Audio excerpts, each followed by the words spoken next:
Hello bachcho, let's read this question. So this question says a charge q is placed at one corner of a cube as shown in the figure. The flux of the electrostatic field through the shaded area is, ठीक है। shaded area से आपको क्या बताना है, flux of the electric field यहाँ पर calculate करके बताना है। तो देखिए बच्चों, इस क्वेश्चन का की कॉन्सेप्ट आप क्या लिख सकते हैं, the key concept of this question, आपको फ्लक्स ऑफ इलेक्ट्रिक फ्लक्स बताना है बेसिकली, ठीक है। क्या बताना है, फ्लक्स ऑफ इलेक्ट्रिक फील्ड, या फिर आप इसको इलेक्ट्रिक फ्लक्स लिख लीजिए। This will be the key concept of this question, okay. तो चलिए इस क्वेश्चन को स्टार्ट करते हैं, ठीक है।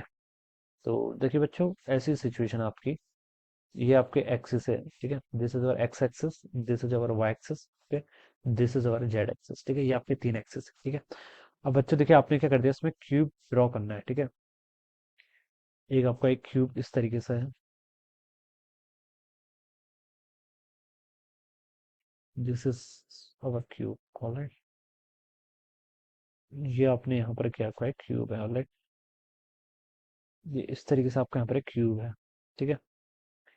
ये ओरिजिन है मान लीजिए, ठीक है। यहाँ पर क्या बोल रखा है, charge Q is placed at one corner, corner of the cube. मान लीजिए यहाँ पर आपका चार्ज क्यू आपका प्लेस्ड है, ठीक है। कॉर्नर पर लिख लीजिए, the flux of the electrostatic field through the shaded area. Shaded area आपको इस तरीके से कुछ देर का, देखिए।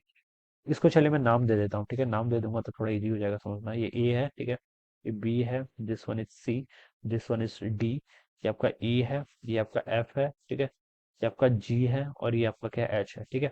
ये आपका क्यूब है, ठीक है। ये शेडेड रीजन ये वाला है, देखिए जो ऊपर वाला फेस है ना, जो आपका एक्स वाई एक्सिस के प्लेन, एक्स वाई के पैरेलल प्लेन में है, ठीक है। ऊपर एसीबी दिख रहा है, और यहाँ पर आपका ये वाला प्लेन, ठीक है।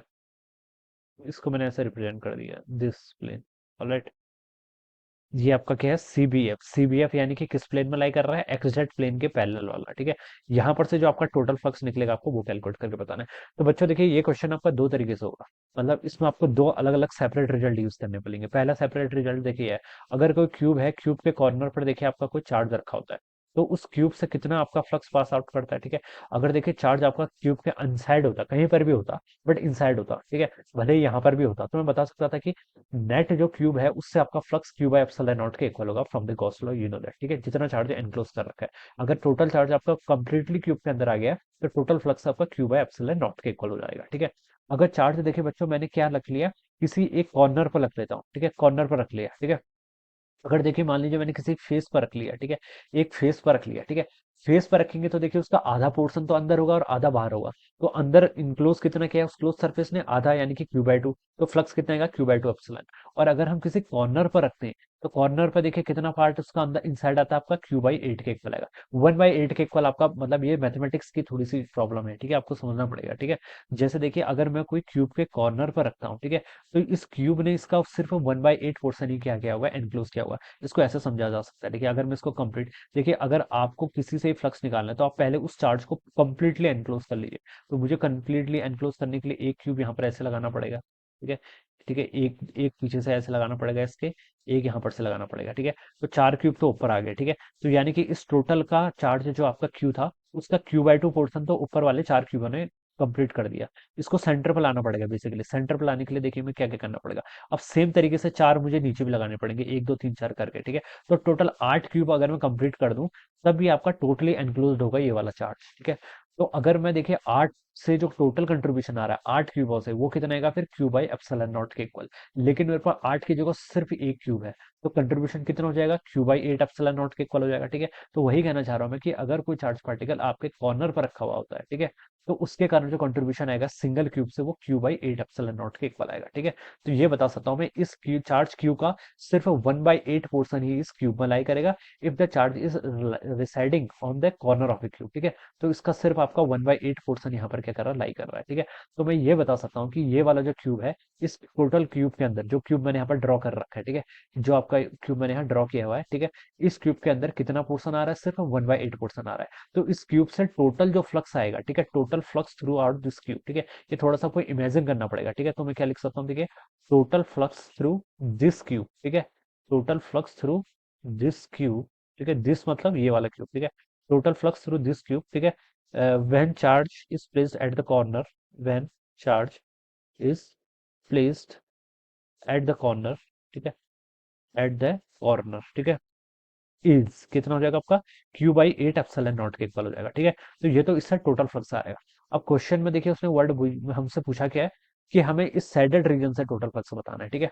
अब बच्चों देखिए, जो साइड्स इस चार्ज को टच कर रही होंगी, ठीक है, कौन कौन सी साइड टच कर रही है, देखिए ए डी ई एफ, ये वाला plane A D E F plane जो एग्जैक्ट एग्जैक्ट प्लेन में लाई कर रहा है, ये प्लेन इस चार्ज को टच कर रहा है, तो इससे कोई भी फील्ड लाइंस नहीं होगी, ठीक है, इससे कोई भी इसका फ्लक्स का कंट्रीब्यूशन नहीं होगा, ठीक है। इससे आपका कोई भी क्या आएगा, फ्लक्स का कंट्रीब्यूशन नहीं आएगा। अब आप बोलेंगे सर फ्लक्स क्यों नहीं आएगा, तो मैं कहूंगा फ्लक्स की बेसिक डेफिनेशन में आना है। फ्लक्स क्या होता था आपका, ई डॉट ए के इक्वल आता था, ठीक है। इसके कारण इलेक्ट्रिक फील्ड लाइंस जो होंगी वो तो इसी सरफेस के क्या होंगे, पैरेलल होंगे, और उसका जो एरिया वेक्टर होगा वो ऑलवेज क्या होगा, नॉर्मल होगा। तो नॉर्मल है, ठीक है, एरिया वेक्टर क्या है, नॉर्मल है सरफेस के, और इलेक्ट्रिक फील्ड लाइंस उसी प्लेन पर लाई कर रही है। तो इन दोनों के बीच में एंगल कितना हो गया, 90 एंगल 90, तो कोई भी फ्लक्स लाइन पास नहीं करेगी, ठीक है। मैथमेटिकली भी इमेजिन कर सकते हैं। अगर देखिए एक सरफेस है, ठीक है, अगर मान लीजिए आपके पास एक ऐसा सरफेस है, ठीक है, और इलेक्ट्रिक फील्ड लाइंस भी इसी सरफेस के अलोंग है, तो ये इसको क्रॉस थोड़ी ना करेंगे। फ्लक्स कब आता है, जब इसको क्रॉस करेंगे, ये क्रॉस थोड़ा ना कर रहे हैं, ठीक है, ये तो उसी के पैरेलल है। तो बता सकता हूँ कि इसका कोई भी कंट्रीब्यूशन नहीं आएगा, ठीक है। तो मैं बता सकता हूँ कि फ्लक्स थ्रू द जो आपकी कौन कौन सी सरफेस है, देखिए यहाँ पर ए डी ई एफ, इससे जो फ्लक्स आएगा बच्चों वो कितना आना चाहिए आपका, जीरो के इक्वल आना चाहिए। कितना आना चाहिए, जीरो के इक्वल। सिमिलरली इस चार्ज को और कौन कौन सी साइड टच कर रही है, एक ये वाला प्लेन भी कर रहा है, देखिए इधर वाला ए बी जी एफ वाला, ठीक है, जो आपका वाई जेड प्लेन में लाई कर रहा है, ठीक है। तो मैं लिख सकता हूँ सेम तरीके से जो आपका फ्लक्स आएगा ए बी जी एफ, इससे भी आपका कितना होगा, जीरो पास होगा। Because in this plane also charge क्या कर रहा है, उसके एक कॉर्नर, इस प्लेन जो आपका प्लेन है एबीजीएफ, इसके कॉर्नर पे है, तो जो इलेक्ट्रिक फील्ड लाइंस होंगी वो पैरेलल हो जाएंगे, ठीक है, इसके प्लेन के। तो फ्लक्स कुछ नहीं आएगा, ठीक है। और तीसरा आपका ये वाला, ठीक है, जो जो देखिए इसको इसके साथ डायरेक्ट कांटेक्ट में है, उनसे आपका कोई भी फ्लक्स पास नहीं करेगा। तो जो ये वाला जो क्यूब है आपका, सॉरी, प्लेन है आपका एफ जी एफ ई, ठीक है, इसके कारण भी देखिए क्या लिख सकते हैं, एफ जी एफ ई, ठीक है। इसमें भी जो फ्लक्स लाइन पास होंगी वो भी जीरो होंगी, क्योंकि अगेन इलेक्ट्रिक फील्ड लाइन से भी ऐसे आएंगी, और इसका जो एरिया वेक्टर है वो क्या होगा, परपेंडिकुलर होगा, तो ई डॉट ए से भी जीरो हो जाएगा। और हम ऐसे भी सोच सकते हैं कि फील्ड लाइंस क्या है, पैरेलल है सरफेस के, क्रॉस नहीं कर रही है, और फ्लक्स ऑलवेज क्रॉस करने का कारण आता है, ठीक है। तो इन तीनों से तो आपका फ्लक्स क्या आ गया, जीरो आ गया, ठीक है। तो अब कौन कौन से फेस बचे जिनके कारण फ्लक्स आएगा, ऊपर वाला देखिए, एक तो सबसे पहले ऊपर जो आपका ए बी सी डी दिख रहा है इसमें आएगा। दूसरा आपका देखिए यहाँ पर जो आपका बी सी एफ जी दिख रहा है इसमें आएगा। और तीसरा आपका डी सी ई एफ दिख रहा है। इन तीनों से ये क्या करेगा, इसका यहाँ पर फ्लक्स क्या करेगा, पास करेगा, ठीक है। तो देखिए बच्चों, सब इसके लिए तो सिमेट्रिक है, इस चार्जेस के लिए ये जो तीनों फेस के मैंने नाम लिए तीनों सिमेट्रिक है, ठीक है। तो टोटल इनसे कितना जा रहा है, Q by eight epsilon naught के इक्वल। तो सिंपली एक से कितना जाएगा, इसका वन बाई थ्री कर देंगे तो हो जाएगा आपका क्यू बाई 24 एप्सिलॉन नॉट के इक्वल, ठीक है। तो बच्चों देखिए इसका जो कंट्रीब्यूशन है, ए बी जो साइडेड रीजन लाई कर रहा है आपका ए बी सी डी वाले प्लेन में, ये one by two portion cover कर रहा है, ठीक है। और जो आपका दूसरा प्लेन है बी सी एफ जी, कौन सा plane, B C F G, इस पर भी ये कितना लाई कर रहा है, वन बाई टू लाई कर रहा है, ठीक है। तो वन बाई टू कितना हो जाता है, वन के इक्वल। तो similarly Q by 24 epsilon not क्या है करेगा, ये आप इससे क्या करेगा, टोटल फ्लक्स इस शेडेड रीजन से क्या करेगा, पास करेगा, ठीक है। इसको समझने के लिए आपको थोड़ी सी इमेजिनेशन करनी पड़ेगी, ठीक है। तो इस तरीके से हम क्या करेंगे इस क्वेश्चन को, देखिए सिमेट्रिक है ना, सिमेट्रिक सिटी में आप डायरेक्ट बता सकते हैं, और आपसे एग्जाम में भी जो क्वेश्चन पूछे जाएंगे वो सिमेट्रिक सिटी से ही पूछे जाएंगे, ठीक है। अदरवाइज क्वेश्चन को सॉल्व करना कि आपका पॉसिबल नहीं है, ऑलराइट। तो इसलिए बता सकता हूँ जिसका राइट आंसर होना चाहिए वो क्यू बाई 24 एप्सिलॉन नॉट होना चाहिए। Option C would be the right answer of this question, ठीक है। तो इस तरीके से हम इसको सॉल्व करेंगे। So I hope you understood this concept. All the best and thank you so much.